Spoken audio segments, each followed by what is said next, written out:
Good morning, good morning.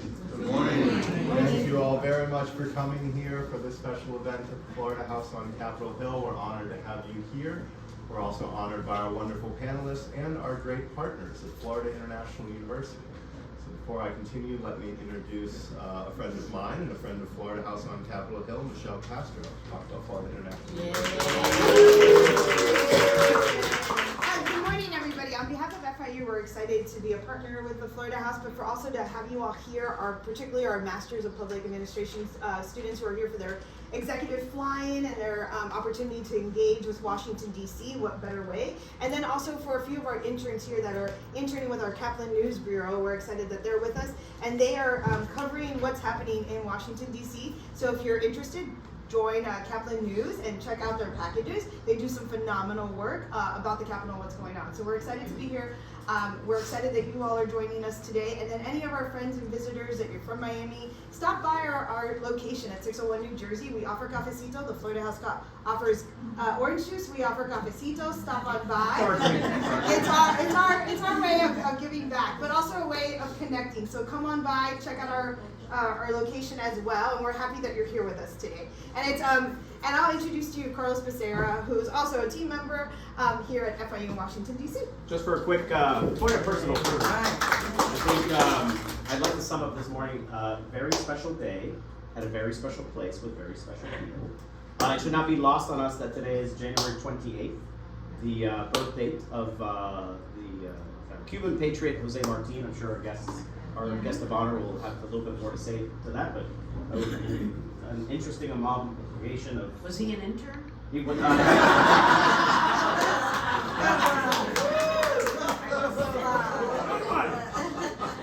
hasn't lost that sense of humor. But an amazing patriot here I want to give a special shout out to Robert Weiser, who in short time has really taken the helm of the Florida House, whatever a little bit about what the Florida House is. But today's also about public service, leadership. So many of you are interested or interning already on the Hill, interested in interning, about to be Senate pages in Tallahassee. Wow. The youngest on the scene. But a point of personal privilege, because two of us that I know of, David, where's David? Myself, back in the day, in the late 90s, was an intern at Congresswoman Ros-Lehtinen. Thank you. God bless you. And also, just like the Florida House and FIU takes pride in opening doors, about 20 years ago, when I was wanting to move to DC and find new opportunities, it was this gentleman that took a meeting through a random introduction. Great meeting, I still remember it like it was yesterday, and that's what we're all about, I think, at the Florida House, at FIU, and in this room. So we're looking forward to an exciting morning, and I'll pitch it back to Rob. What have you got planned?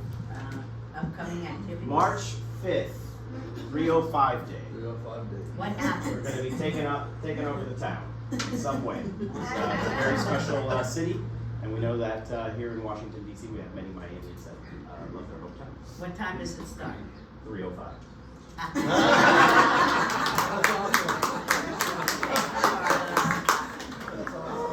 That's fantastic. Thank you, Michelle, and thank you, Carlos, and thank you to FIU, who's a great sponsor of this event and provided the breakfast for us this morning.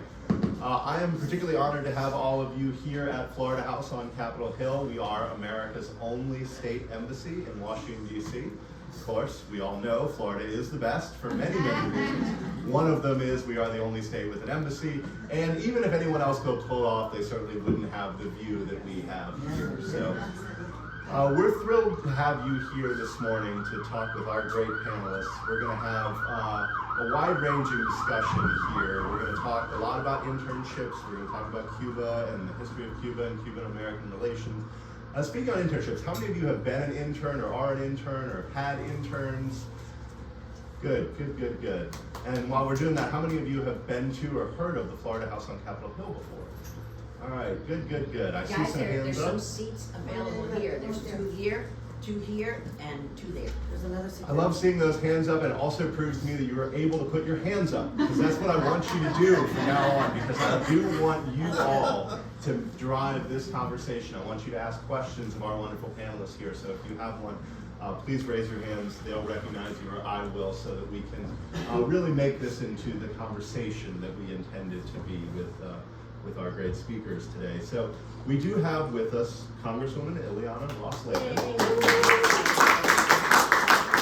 The Congresswoman has so many accolades I could spend the entire time talking and then really rob you of the chance to hear from her. But just to hit a few, she did serve in the U.S. Congress for almost 3 decades. Before that was in the Florida Senate. Before that in the Florida House of Representatives.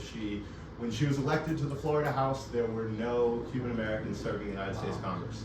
When she was elected to the Florida Senate, there were no Cuban Americans serving in Congress. And when she was elected to the United States Congress, there were no Cuban Americans serving in Congress because the Congresswoman was the first. She was also the first Hispanic woman to serve in Congress, also the first Republican woman elected from Florida. Her accolades in Congress are too many to name, her issues, her chairmanships, but she does have great Florida connections, EDD from the University of Miami, and bachelor's and master's degrees from FIU. She has also been USA Today's Woman of the Century in 2020 and is currently in the Florida Women's Hall of Fame at the Florida Capitol. So we're very, very excited to have her here in Florida. Thank you. Carlos himself, Carlos Orta, is a Renaissance man. He has forged paths in government, in the corporate sector with household names such as Carnival, Ford Motor Company, Waste Management, and in the nonprofit sector where he and his wife remain leaders. He's also an author of the great book that we're here partially to talk about today, although many other topics, and this is available in the back of the room. You can buy this. There's a discount for interns. We really encourage those of you interested in a career in public service to not only listen carefully, but to read this great book. And all purchases are donations to Florida House on Capitol Hill, a 501c3 nonprofit, because Carlos has generously donated copies of the books to us, so we are selling this as a fundraiser. So this does help support the mission of Florida House on Capitol Hill, which is to connect, celebrate, and champion Florida to the world. So you'll get a great read, support a great author, and support a great cause in Florida House. Carlos was born in Havana, Cuba, but raised in Miami. He interned with Ileana Ros-Lehtinen, I'm sure, which we will hear about. Has great stories with many, many great congressional leaders, a lot of which are in this book, and some of which hopefully we'll talk about. A past chair of Leadership Miami and a member of Leadership Florida, class 15. Member myself, we've talked about LF, that's wonderful. And he also has multiple degrees from Miami institutions, Barry University and Miami-Dade College. So, with that, we will get started on the program. Congresswoman, I gave just the briefest of introductions to you, but I think there's a lot more that you could tell us about your storied career, and if you'll sort of end too with how you first met Carlos. Well, Robert, thank you so much, and thank you to Florida House. Who else? I don't think there's another state that has such a facility. There's not. And this is just amazing, and maybe Robert will give us a little history of how this came to be. But thanks to Governor Childs, also Senator Childs and his wife Rhea, so that became possible because of their help. But what an honor to be here with you. What a lovely introduction.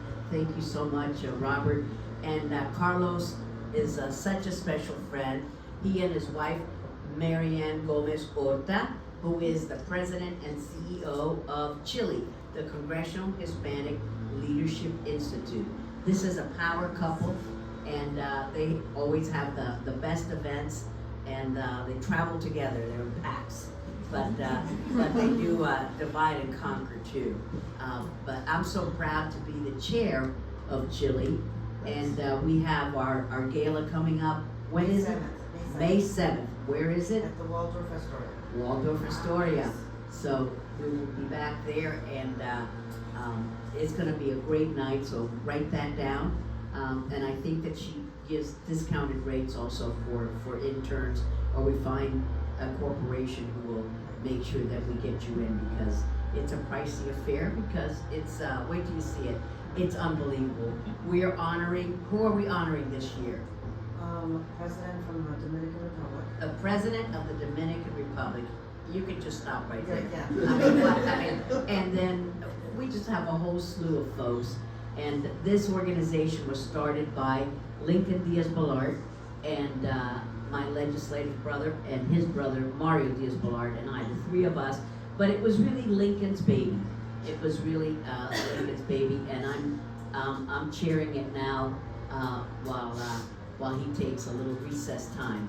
But it's his organization. I'm just passing through. But thank you, Marianne. It's an honor to work with you each and every day. We got a chance to meet the global leaders of Chile yesterday at the Mayflower Hotel. We had a lovely luncheon, and we talked about the theme for today's message from Carlos, which is the importance of internships. And that was so nice, Robert, that you asked how many of you have been, and Carlos too, how many of you have been interns, how many of you are interns now, and do you believe it that Carlos and Carlos were my interns? I cannot believe it. So was the Secretary of State. And Marco Rubio, yes, Marco Rubio was an intern when he was a University of Miami, because FIU did not have a law school then, so University of Miami law student, he interned in our congressional office. Secretary of State Marco Rubio. So internships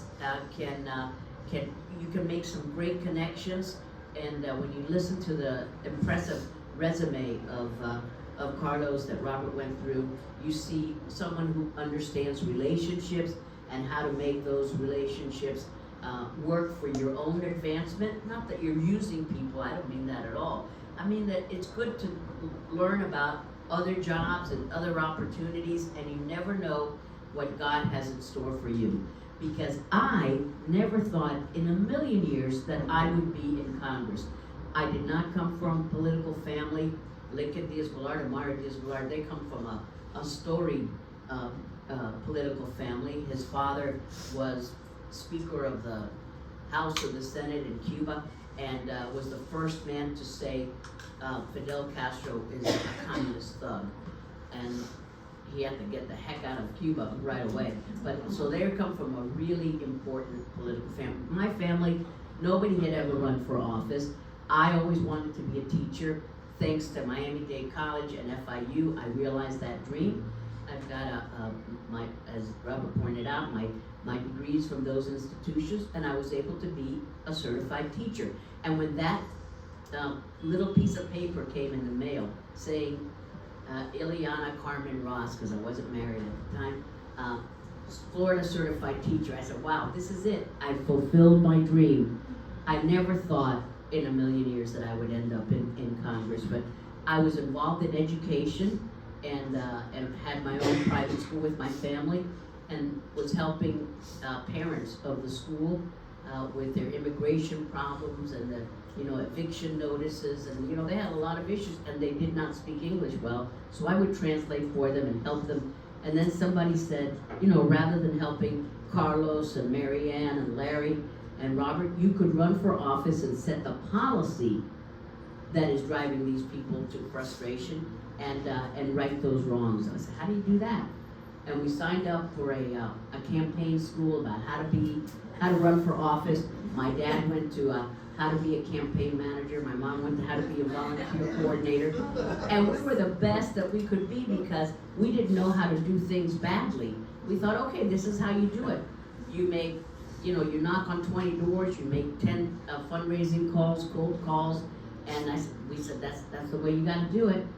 So I was a great candidate. My dad was an amazing manager, and my mom a great volunteer coordinator. Then I get elected to the Florida House, and the first day that I show up, I meet the gentleman who ended up being my husband, Dexter Wayne Lehtinen, and now we've been married almost 41 years. Holy moly!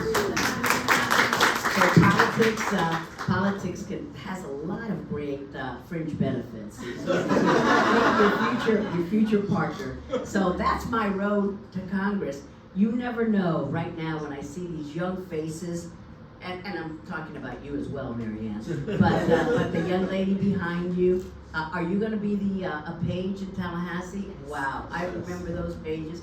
And how old are you? I'm 15. 15. You never know what you think you're going to do. Maybe God has another path for you. but you stay in school, get a good education, meaning go to FIU, and you will get far. But you will make a lot of friends, and you never know which way, what you think you're gonna do may be different than what you end up doing. But life is such an adventure, and what a great opportunity we have as Cuban Americans, both of us born in Cuba, to live in a free and democratic country like the United States. There's no other country like this that's opened up its arms to us and allowed us to realize our dreams, and even dreams that we never thought we had. So I realized those. So Carlos, it is an honor to be here with you. I am so very proud. This book is fantastic, and not because I'm in it. No. because everyone is in it. I mean, he is a historian. He's a great writer, and fantastic photographs also. And I hope that you do buy it. Carlos will be signing books right there at that table after our little chat. But Carlos, I'm going to turn it over to you and just say it's such a joy to say that you're my friend, you're my partner, and I love doing all of these events with you. Thank you. Gracias, amigo. Thank you. And happy Jose Martinez. Give a round of applause. Thank you, Robert and Claire, Florida House, for all of you to be here. My wife, Marianne, who said, just write the book. Write the book. I don't want to hear any more stories. Write the book. It was COVID. You've been telling me the same story now for 5 days. Write the book. Ileana's absolutely right. So your life will change through an internship. It can. I was at Miami-Dade College. I was studying architecture. I was in my third year at Miami-Dade College. This was Miami-Dade. It was 2 years. So you were on your third year. I was on my third year at Miami-Dade College. Get Yep. the picture. Yep. Actually, no, it was my fourth year. It was 88. Sorry. I was on my fourth. I graduated in 84 in high school. And I was in my fourth year at Miami-Dade College studying architecture. And I was very frustrated with it. And a classmate of mine from high school was working with Ileana. And she said, listen, why don't you come and work this summer? Back then Tallahassee was in like May and June or something like that. Yes. It was in the summer, it wasn't in January, February. He said, why don't you come and work at the office in the summer for 2 or 3 months? And well, she wanted to go to Tallahassee. And I said, oh, I don't know that I like politicians. You know, I don't know about these political people and blah, blah, blah, and that. He said, look, just try it, you're frustrated with architecture. So I show up to the office, I'm 20 years old, I have no idea what I'm doing. I show up to the office, I've never been in an office before really, other than I was a runner, right? So, and I'm supposed to answer phones and help people. And so we get to start to know each other and stuff, and it's in Doral. Her dad had a forwarding company, a trucking company, and that was in the front of the building, and we were at the back of the building, Ross Forwarding, remember? Oh my gosh. Dexter's office was upstairs. Yes. Anyway, after that summer, I literally fell in love with public service. Not with me. Of course with you. Hello. That was 37 years ago this April that I was her intern. Think about that. Some of you are not even 37. And that's how long we've known each other. I was her intern 37 years ago this April. Okay? And so that internship really just changed my whole life. And I say public service because people think about politics, but I learned how to be a public servant because of her. And there's a difference, okay? In politics, you campaign and you run for office, and that's one piece of it. You then, if you win, have to learn how to govern, okay? That's the other piece you're gonna have to learn. But ultimately, there are politicians and there are public servants. And that's what I learned from her. And I fell in love with helping people that would call the office. It's called constituent work. Most people hate constituent work. I loved it because I was helping people. And I would be so excited to tell her, hey, Mrs. Garcia called today, and she had this problem with the state. She's had it for 3 months. And when I said I was calling from Senator Ileana Ros-Lehtinen's office, the problem got fixed. And it was amazing. Again, I was 20 years old. I had no idea what I was doing or what this was about because I was, again, 4 years at Miami-Dade studying architecture. So that summer we hit it off. We had a great time. I crashed a car one time. She and I were riding on the Palmetto Highway. I wasn't paying attention. Everything was fine. First thing she says to me, she's like, are you okay? I go, yes. Are you okay? She goes, yes. Next thing she says is, pay attention. I promise I will. I don't know if actually let me drive again, but she was amazing because, again, I'm very young, I don't know what I'm doing. And we would go to 3 or 4 events every day in the afternoon, right? Huh? Yeah, Who does that? I know, she's little. Yeah, I mean, and, yeah, she's a little older than me, right? So, like, I'm young and have the energy.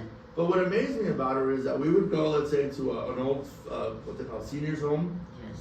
Little Havana Nutrition Activity Oh, Center, that was where like it was grandma land, although everybody knows grandma and grandpa. And then we would be at a fundraiser at somebody's nice house, and then it would be somewhere else. And she said hello to everybody, and everybody said hello to her. It didn't matter where you were, what status you are, whether you were the CEO of Bell South, was a big company back then, or you were Abuelita. She just understood how to connect with people. And so that fascinated me because architects don't really, get into that. They're into their drawing, this and that. And so it was fascinating to see her move through these little worlds of people. And everybody just adored her and loved her. And again, they're always thanking her for helping out, for being a public servant. And again, nothing wrong with being a politician. I'm not saying, I want to stay positive. There's some great politicians, but I think public servants are really the best. So as you go into your field, whether you work in government or you work for an elected official, always think about being a public servant. That's what I would encourage you to do versus a politician. If you want to run for office, that's great. We need great people. But start out as a public servant and really love what you do. That's really important. And so I got to work with her. I meet all these other people. Again, my world is exploding because, all these people I never would have met. My parents, we weren't poor. We bought a house in '73 in West Miami. My mom still lives there. My mom's a school teacher. And my dad worked in a body shop. So we're, it's middle class. But now I'm hanging out at the what used to be called Joe Robbie Stadium. It's not Hard Rock. So this is the JRS.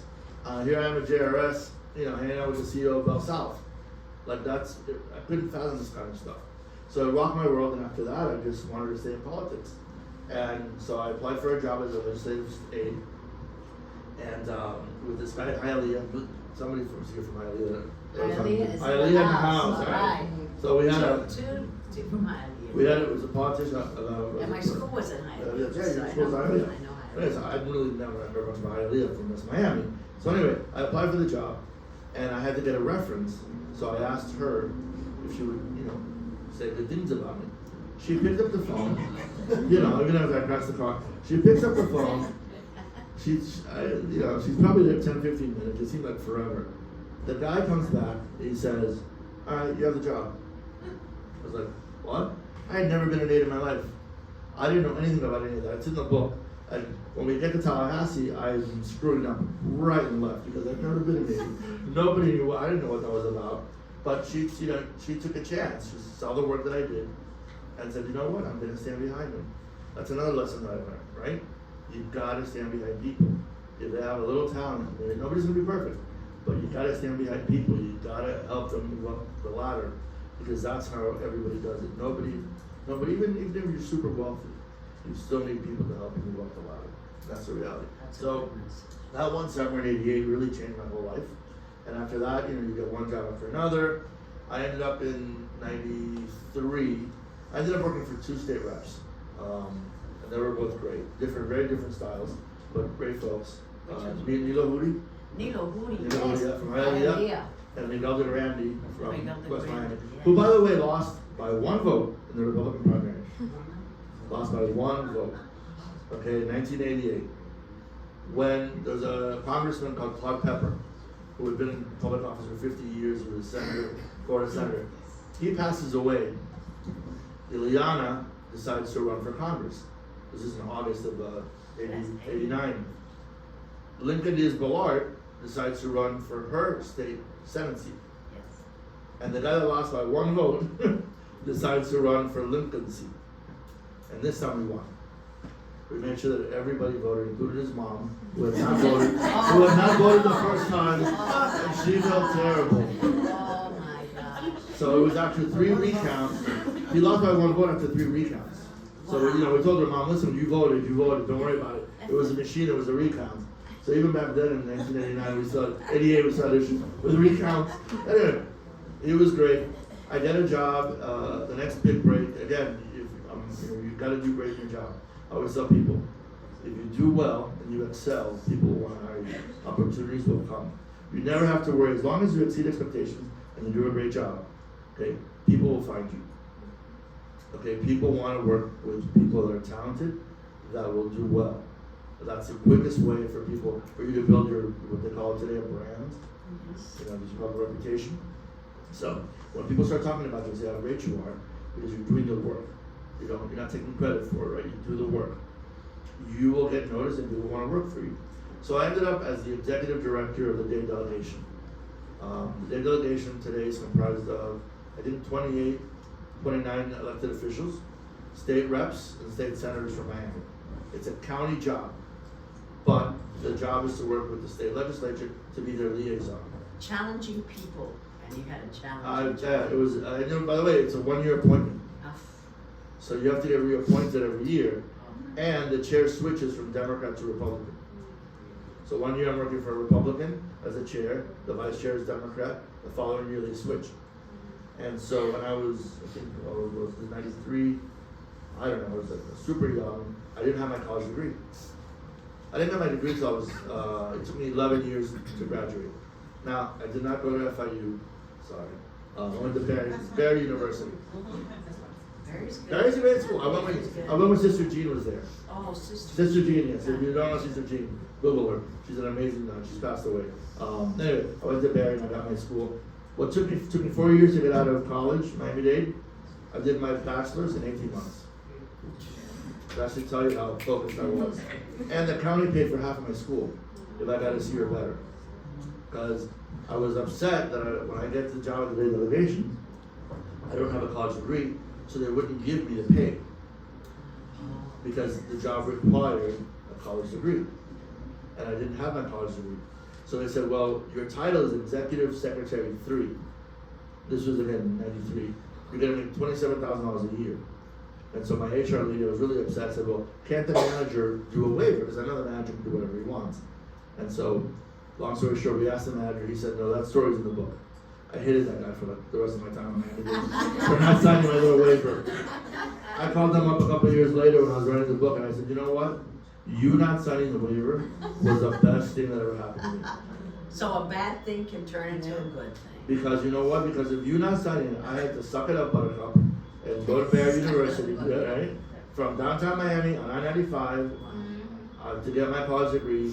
When I wasn't in Tallahassee, I'd go to school Tuesday night, Wednesday night, Friday night, Saturday morning. Okay? But I burned through because you know what? When I got my little piece, it wasn't even a piece of paper. When I got my transcripts, they doubled my salary. Yeah. Yeah, back then that's a lot of money. It's still a lot of money today, but and to me I was like, I'm doing the same job. You're gonna double my salary for a little piece of paper. Like it didn't make sense to me, but you know, that's what it takes. Get it done. Anyway, that job I worked with Democrats, Republicans. I worked with people from Ventura all the way to South Dade. You know, there's some great folks that I worked with. There were 7 or 8 African Americans, Cuban Americans. It was very diverse. Miami's very diverse. It always has been, right? So, you know, you think about Miami, you think about the African American community. I always tell people this. In Miami, yes, you have African American, but you have Haitians, and you have Bahamians, right? And you have other Jamaicans. And even within that community, within the Hispanic community, yeah, Cubans are 50% or whatever the number is. You have Colombians, and it's super diverse. That was always helped me get along with people. But working for 28 elected officials, plus 13 county commissioners, plus the county manager who's your boss, that's 39 elected officials that I had to report to. And remember, every year I had the chance of losing the job. So what that taught me was to really be on my game and get along with everybody. Everybody, I don't care who it was. My job was to help them work with the county and didn't have a party, so I became super bipartisan. And to me, that's just the way, in the last chapter of the book is all about bipartisanship. Because I think it's really important. We're not going to agree with everything 100%, but you find things that you do agree with, right? And so and go with that. Or whether it's a liberal Democrat from Miami Beach or a conservative person from Homestead, you're going to find something that you agree on and work with that. So I know today we're very partisan in that. I hope we swing back the other way because that's how You know, that's how you did it That's for how- the that's how we legislature. work. That's how That's the how great. Chile works. Yeah, if you want to be in this business a very long time, you can't burn bridges. You know, Lincoln's bar has a famous phrase, that we're in the business of making friends. And that's what this is. And you know, today you vote against me, but tomorrow you'll be with me. And maybe you could help me today, or you can help me against another time. So and again, for the younger people, this is a long game. Again, 37 years ago, I was her intern when she was in the state senate. People are like, oh, you were her intern. What year was that when she was in Congress? I'm like, no, bro, I'm old school. She was in the state senate. She wasn't even in Congress. She was in the state senate. And she's had phenomenal interns. I mean, Marco Rubio. I mean, everybody. If you've been one of her interns, you've been very successful. Like I get credit to her. So I'll stop there. Well, as you can see, he is an amazing storyteller, right? I mean, he doesn't even have one note, and how fascinating he told that tale. And those are all stories in his book. Please purchase it, and it helps the Florida House as well. But I love serving in the state legislature. But what drove me to Congress was my passion on a day like today, January 28th, the birthday of El Apóstol Cubano Jose Martí. And so it was my passion for international affairs, for freedom for Cuba. And then, of course, Venezuela and Nicaragua joined that camp. And so I love the state legislature, but it was missing that little part of foreign affairs. And I was so happy when I got elected because I was able to work on those issues. And I got to chair the Foreign Affairs Committee, first woman chair. First woman, Yeah. not Latina, the first woman chair of this committee. Yeah. And when you first joined, tell them you didn't have a desk. Yeah, so that was, when you talk about bipartisanship, the chairman of the committee at the time was a longtime legislator from Miami-Dade called Dante Facel. If you know Miami, you know that there's a great park there on 57th Avenue, Red Road, and Kendall, 88th Street, and that's called Dante Facel Park. And I saw the other day that his name is no longer on that park, so I want to make sure it just put South Miami, because it's in the city of South Miami. But anyway, Dante Facel, Democrat from South Dade, was the chairman of Foreign Affairs. And he said, I get elected in a special election, and immediately I get sworn in, and he says, Ileana, I know that you want to be on this committee. We don't have any openings, but I will go to the speaker and I'll get another seat for a Democrat, and I'll get you a seat on this committee. But meanwhile, sit in this little, and it was a table like that, and he put this like red velour kind of tablecloth, and gave me one of those folding chairs that you're sitting on, not quite that nice, no padding. And he said, and you just stay right there. I wasn't able to vote officially, but I was there for every hearing, and I was able to ask the witness questions, and he made an opening for me. Now, in today's toxic political climate, can you imagine, Republican or Democrat, a chairman saying to a member of another party, of the other party, hey, I'll make this happen for you, don't worry about it. Here's a seat, here's a chair. I know foreign affairs is your passion. So I agree so much with Carlos. We need to get back to being bipartisan, because we're all proud of our party. I'm a Republican, but I can work with Democrats as well, and we've got to reach a common ground, and that's the way that you can get roads fixed. It's not a Republican road or a Democrat bridge. So right now it's kind of an ugly time in politics because the margin is so small. They feel like they can't work in a bipartisan manner, and to me, I think the margins are so small, you need to work in a bipartisan. So the same situation, and they come to a different conclusion. So I think that the environment is such that, you know, if it weren't so nasty with one another, it could lead to good bipartisan cooperation. But right now, it's not happening. Most of the votes are very partisan, And like Carlos says, you have to have a public servant's heart. And one of my idols was Jeb Bush when he was governor, and he always talked about having a servant's heart and helping people. And you know, it's not a Democrat or Republican issue. Constituent service was your passion, was my passion. I didn't know how to do it either, so we were learning. We were learning as we went. And but what an honor it has been for me to have served in the Florida legislature. You're gonna love it. What is your name? Ophelia. You are gonna love it. It is such a great place, and they get along a little bit better in Tallahassee, incredibly enough. And here, not so much. But we're hoping that cooler minds will take charge. And We have a Cuban speaker now. yes, Danny Perez from Miami. From Miami. He's the third Cuban American to be speaker. And who else was speaker? Your intern, My intern. Marco Rubio, was the first Cuban American to be Speaker of the Florida House. Yes. Which is amazing if you think about, I mean, in less than one generation, we went from having no elected officials in Tallahassee. In 1980, we had none. Roberto Casas was the first one, Yes. 81, Yes. right? And then you and Humberto Cortina Humberto. came in and made the class of 82. So we had Absolutely, three yes. in 82. Yes. By 89, we had a member of Congress. But within 25 years, it was the generation, so you were fine. We went from having nobody to having a member of Congress. And all of that is covered To having a speaker. again You know, having in this book, which is for sale back there. donation to the Florida House. Donation. I don't mean anything of that. But you had all the right topics, Carlos. Why internships matter, building bridges, working in a bipartisan manner, and you don't have to be an expert to help. You didn't know, and I didn't know. You just help people. Who can be against that? And constituent service is what we want. It's about it. So we'll take some questions from anybody to stand up. If you have any question, raise your hand. You can raise your And it hand. doesn't have to be on the topics we're Any talking questions? about. Any questions at all?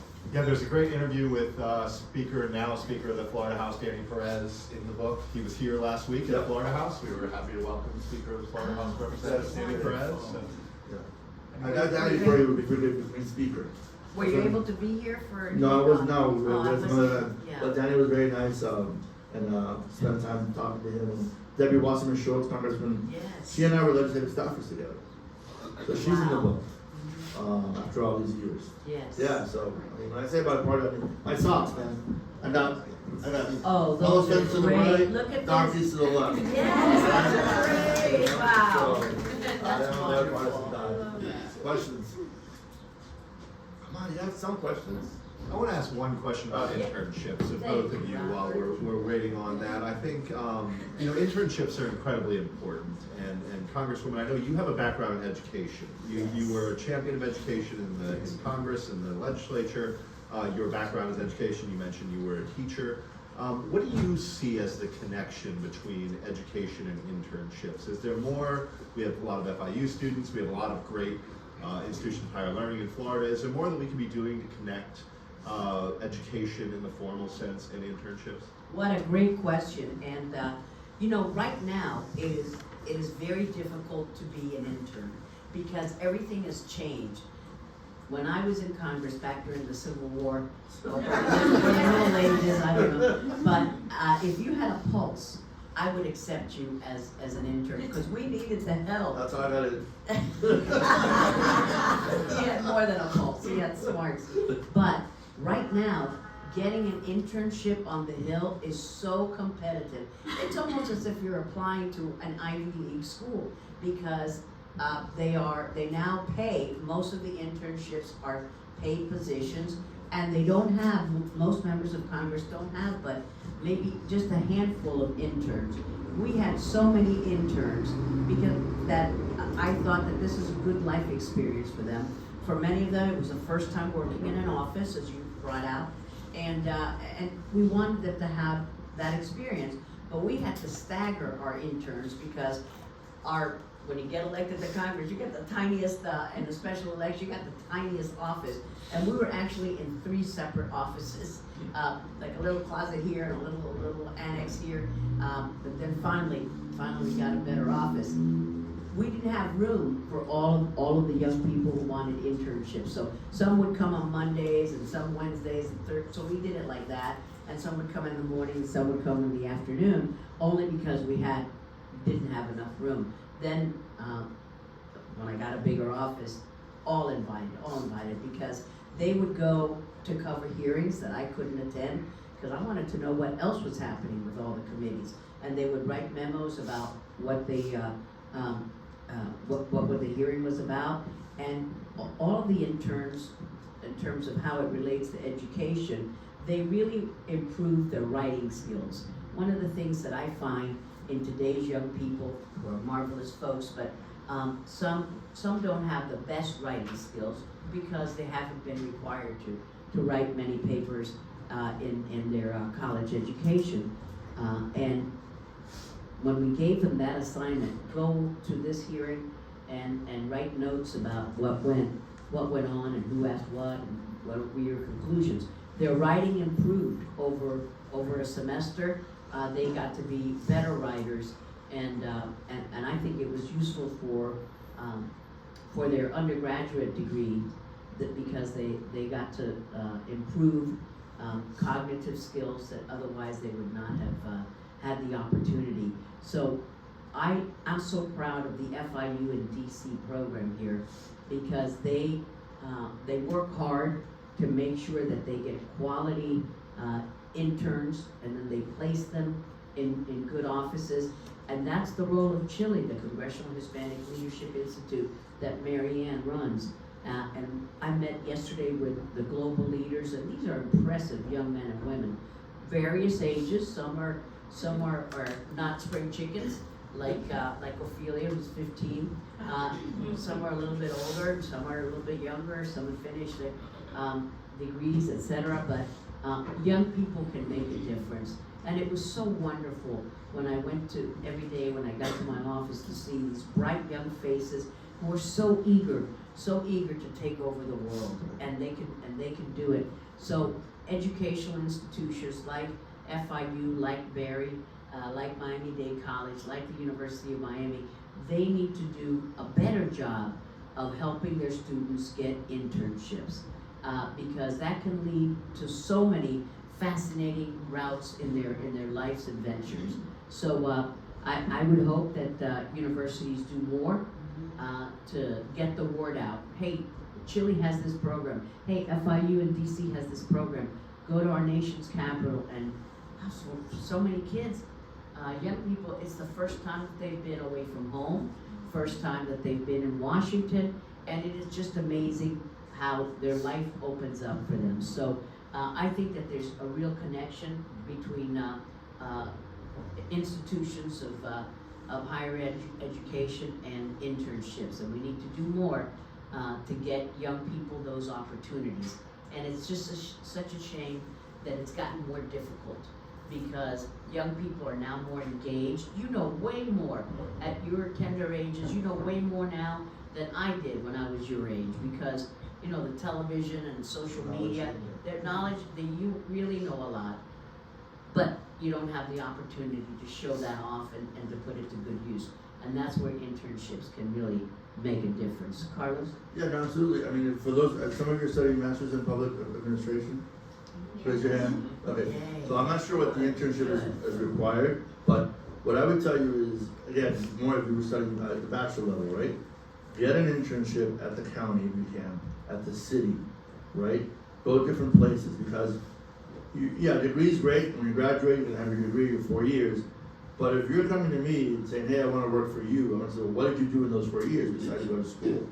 What that says to me is, you could put up with some of the BS for 4 years, all right, so you've met those standards, right? But what did you do in that time? Well, you could say, well, I worked at the county, I worked in water and sewer, and I did this project. And then I went to the city of North Miami Beach, right in Miami, and I worked for the assistant city manager, and I did this project. And so if you've got 4 projects when you're done with your school, that shows me that, wow, you actually worked in the real world, in offices, you dealt with people, constituents, elected officials. I can bring you into the office, I don't have to worry about anything, because you've shown me that you have different experiences. Just one project, and if you get an internship and they don't give you a project that you think is worthy, go somewhere else.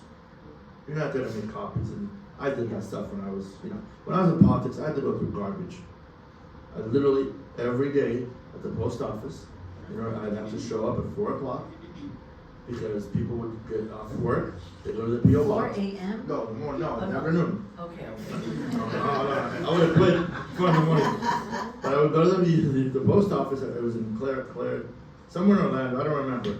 But, so the rule is, when the minute somebody is at the airport, at a post office, somebody throws out a piece of mail, you're allowed to grab it. Okay? It's no longer their property, it's public property. And so people throw out political flyers all the time, political things that come in the mail, right? And so my job was to go through and pick out what our opponent was putting out there. Not really, at 4 o'clock at the post office, because after a while, they're looking at you like, why are you here almost every day? So I had some interesting conversations. That weirdo is back. Yeah, he's back, looking for garbage. But, I was taught, this is legal, you have the right to go through the garbage, and we knew what our opponent was doing. Yeah. And so we were able to, because back then there was no social media, there was none of this stuff. This is 1992. We were able to respond right away. The other thing is, people get their mail first at the post office before their home. So that's why I was assigned to go to the post office. So I've done the crappy jobs you can ever imagine. If you get an assignment, an internship that is not you, that is worthy, can't help you move, go somewhere else. Because you're wasting your time. Now, one of the former interns, I think he's working with Miami-Dade County Commissioner Rene Garcia. Where are you? There we go. So you're working with Rene now. Nice. Yes. He's a great commissioner. Yes. It was also an intern, right? Yes, he was. He was also an intern. Yes. And tell us about the FIU in DC Master's Program. What is the Master's in? Tell us about this. It's in public administration. I think most everyone on this side of the room is in it. Is in the program. Yes, ma'am. I think most of us, if not all of us, have some background in public admin already. Myself, Tell us about your background. I work for the city of Boynton Beach in Palm Beach County. Wow. Development Services Supervisor, oversee the building department. And this was the logical next step to further my career. It's a great opportunity. Surround myself with other professionals in the field. Are you network. almost done with it, or are you just in the middle of it, or starting? Just started. Oh, Yeah. How Yeah. long will the program be? It's a year, and I can tell you we have He can do it 13 in weeks 4. left in this semester. So 1 year, what did you say? 13 weeks left in this first semester, so All right. yeah, I'm not counting up. And I can relate to taking forever to get through undergrad. I hear you. It was a marathon. I was not a working. sprint. I was working too. Yeah, I was a disaster. And what do but, you hope to do with? I'd like to be city manager one day. Nice. Yes, Yes. good. Yes, I like the local level. Local, yeah, absolutely. Yeah, and, One of my interns yes. is the county manager for Broward County. Wow. Monica Cepero. Wow. She was my Monica intern. Cepero. She was my intern in Tallahassee. She was Wow. working on her master's in public administration at FSU. And she worked with me at the Academy of Florida Trial Lawyers. And we stayed in touch. We became friends, stayed in touch, and now she's been county manager, I don't know, 4 years. Wow. Before that, she was assistant county manager. And I thought it was great. They didn't look for anybody else. They tapped her That's to be great. county manager. Yeah. So all of you at this side, more or less, are in the master's program. What a great city to do it in. Are you so you do it here in DC? We're up here for So you're- 3 days.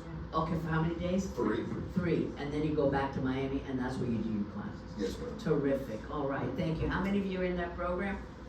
Oh, Wow. Okay, Wow. nice. Yeah, FIU is in the house. Good. Well, Thank you. Sure, absolutely, yes, and internships are wonderful. Florida House has a great summer internship program too that we're extremely proud of. And it's interesting, you talk about the local level of government and the importance there.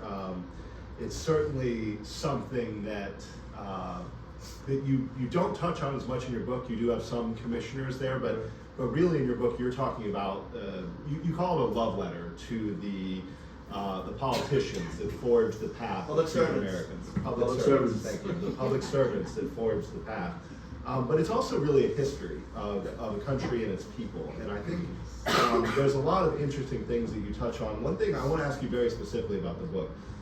You talk about the difference between immigrants and exile. Yes.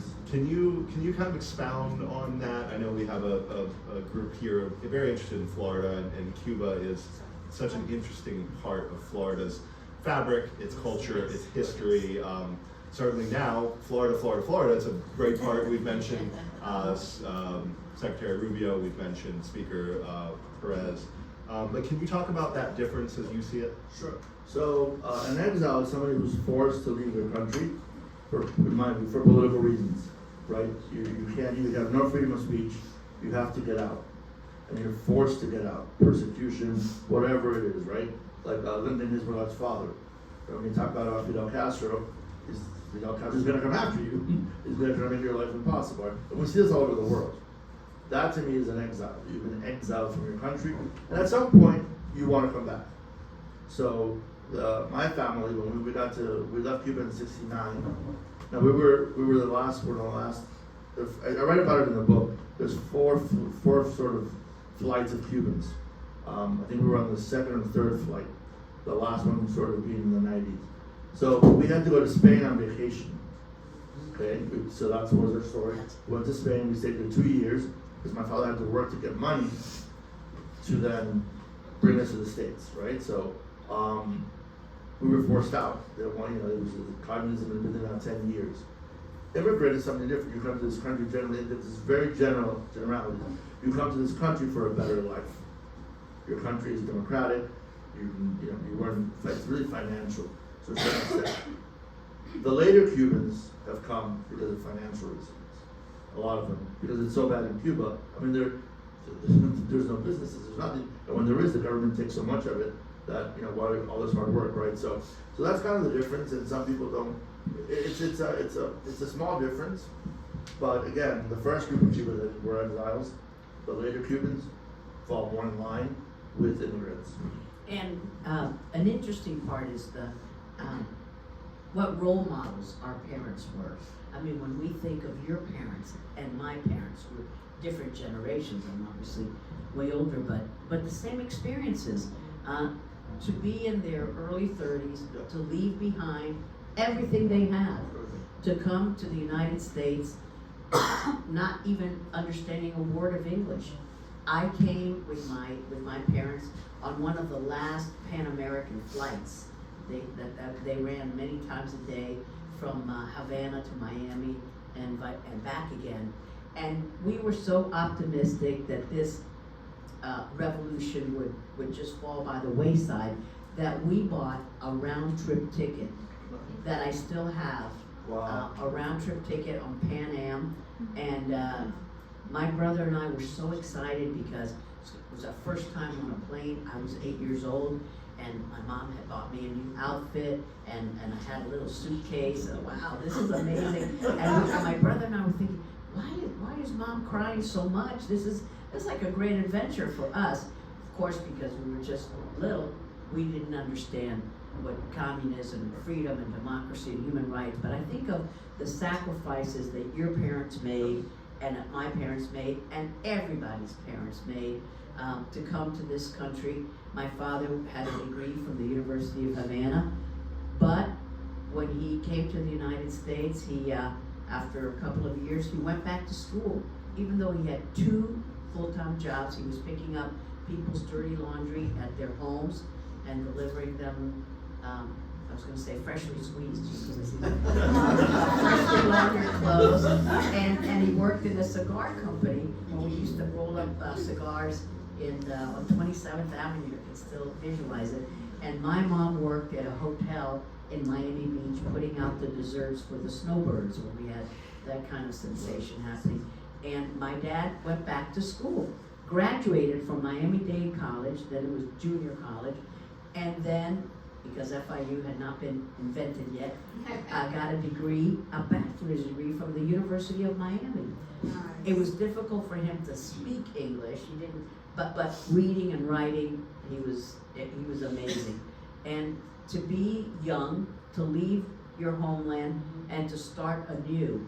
I mean, just imagine if you were suddenly uprooted and you end up in Germany and you don't speak a word of German. And so my brother and I are going to school like thousands of other Cubans. I mean, there were so many Cubans coming every day to Miami, and we didn't understand a word of English.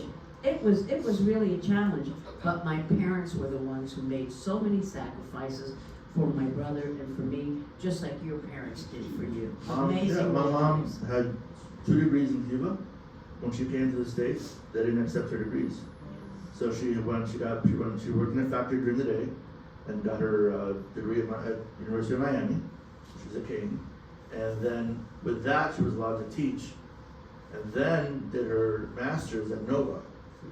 Where she got paid an extra $3,000 a year to get a master's degree.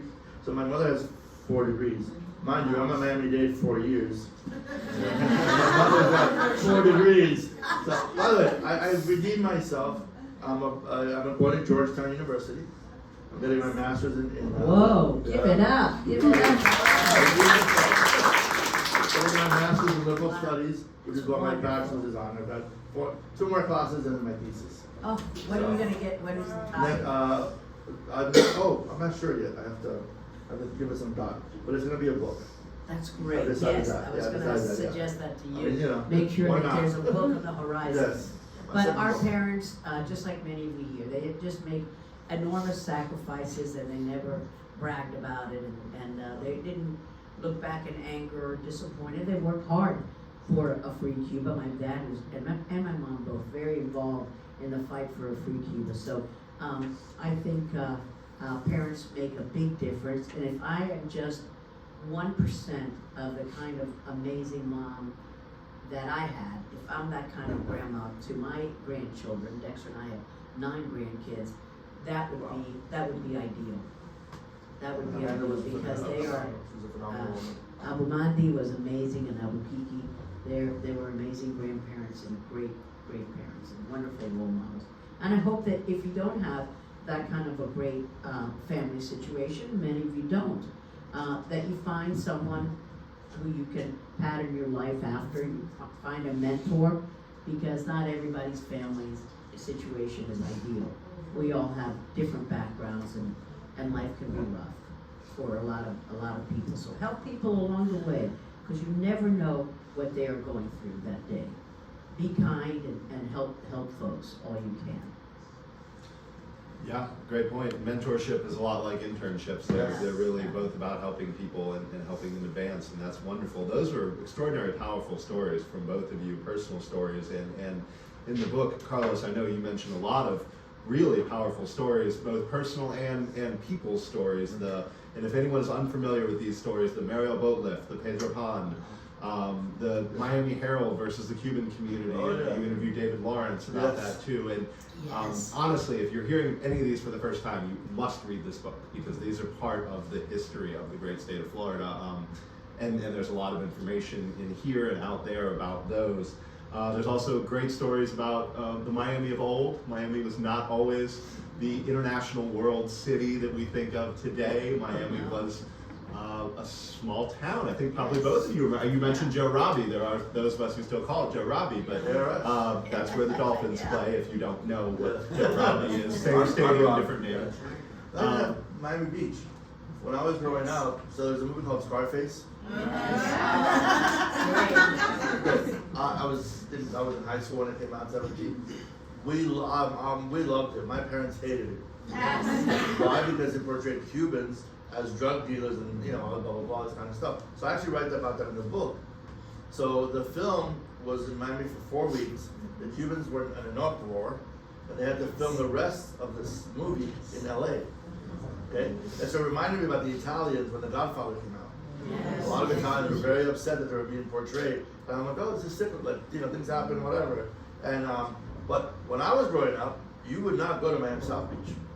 It was not a place. And I always said, people, watch the first 5 minutes of Scarface. It's pretty disgusting, but it'll give you a view of Miami Beach that I grew up with. It wasn't until 1992 that it became, fashionable, and then you want to go spend time in Miami Beach. But when I was growing up, no, it was not a place you wanted to go. And now it's, it's been the greatest thing for 30 years. But to your point, I do write about that in the book. I also write about, I call it the 6 ties that bind us, meaning Cubans. Regardless of where you were, they're Cubans. When I lived in Kansas City, Missouri, I was lobbying for Ford Motor Company, and I managed 11 states for the company, but I was based in Kansas City. Topeka was an hour away, that's the state capital of Kansas, and so I go meet the governor. This is one of my responsibilities, to get the governor to know who I am. I go meet the governor, and there's a gentleman comes out, probably in his 50s, I'm like 35, I look younger, I was sort of at my age, and so, but he's got this big grin on his face, and so I go up to him and he says, Carlos, and I'm like, oh, this guy's Cuban. You just tell, his name is Joe Torre, so it could be Italian, I thought he was Italian, but he comes like, Carlos, and I'm like, Joe. He's like, Carlos. I'm like, oh my God. There's a Cuban working for the governor in the state of Kansas. Yeah. So turns out there's 3 Cuban Americans at the time. This is 2001. 3 Cubans in the Kansas legislature. They were all Peter Pan. Wow. And one of them went on to be the. Tell them what the Peter Pan. Are you good friends with Peter Pan? Yeah? Read it in the book, a rule. Or go to Barry University. My alma mater has a great section about Peter Pan.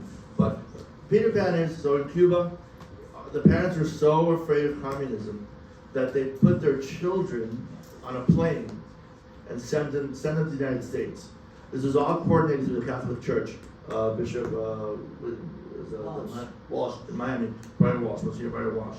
He coordinated this, and so that's how a Cuban ends up in Kansas, or in New Orleans, or in Chicago, or in places that you would never think that Cuban would be, because that's where the kids were sent, and they were sent to families that would want to adopt them and want to take care of them, and so that's how his name is Carlos Mayans. He's in the book. He becomes a state rep and becomes the first mayor, the first Latino mayor of Wichita, and I got to meet him, and so I wrote him in the book. But I thought that was just like the coolest thing. Because the last thing I expected in Kansas was to meet, this is again, 2002. So we're talking way back, right? I mean, for 20 or 20 years ago, was to meet a Cuban American, working for the governor of us. And now his daughter runs the Amazon Government Affairs office here. Yeah, so I mean, again, it's, you just never know where we are. But Peter Pan had a lot to do with them. Google Peter Pan if you don't know. That's incredible. That's a great story, and Carlos, you are a great storyteller, and I encourage everyone to get the book, and my colleagues will be selling in the back of the room. I'm sure a line will form, so feel free to grab pastries and coffee, and of course, orange juice while you're waiting to grab the book. And Carlos will sit right over here and sign your book. He'll be thrilled to sign your book. We do have to wrap up. I do want to, of course, I will get to thanking our panelists in just a second. I want to offer the Congresswoman, I know you gave a great final thoughts there with motherhood and mentorship. Is there anything else you want to add to our wonderful group, your alumnus here? Each one of us can make a difference. Don't think, like Martin Luther King said, everyone can be great because everyone can serve. Help other people. When you get to a certain position, help the ones that are trying to get to that position. So everyone can be a mentor, everyone can be an ambassador of goodwill toward others. So don't think you need to have fancy degrees like Carlos now has. And so each one of us can make the difference in somebody's life. You never know. Be that light. Amen. Thank you so much, Carlos. Thank you so much. Robert, you were an how about this Yeah. moderator? Thank you, Claire, for putting on the event, and thank you.